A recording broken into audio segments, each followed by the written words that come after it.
You know what time it is. It is time for the Denial of the Day podcast with Chris, the claims manager, and me, Taylor, BellatorClaims.com. That's who we are. That's where you can find us. Chris, this is important. What are we talking about today? This is an extremely important one.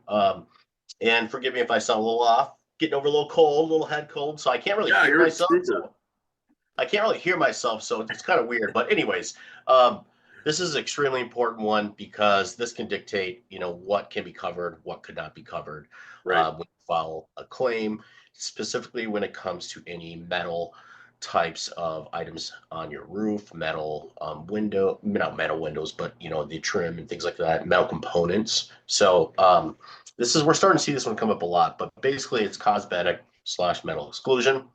There's multiple different ones that we see out there, but you just got to read it exactly to completely understand it.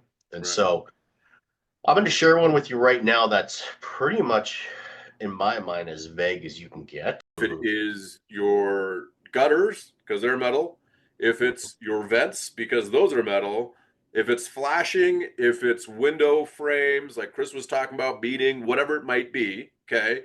If it's metal, they will try to exclude it because that's what it says specifically or vaguely. I mean, this is much more specific where it talks about the roof covering, meaning it's the roof portion of your property, if it's commercial, if it's residential, municipal, school district, whatever it might be.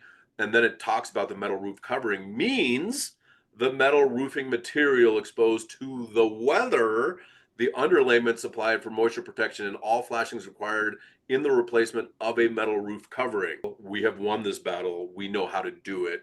And so if you have one of these, just read your policy, which we know you're not going to. I mean, Yeah. you've heard me say it probably almost every single podcast episode we've done.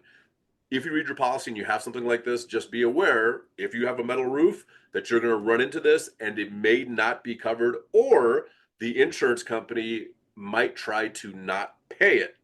Doesn't mean it's not covered. So, Chris, with that, what are the last words?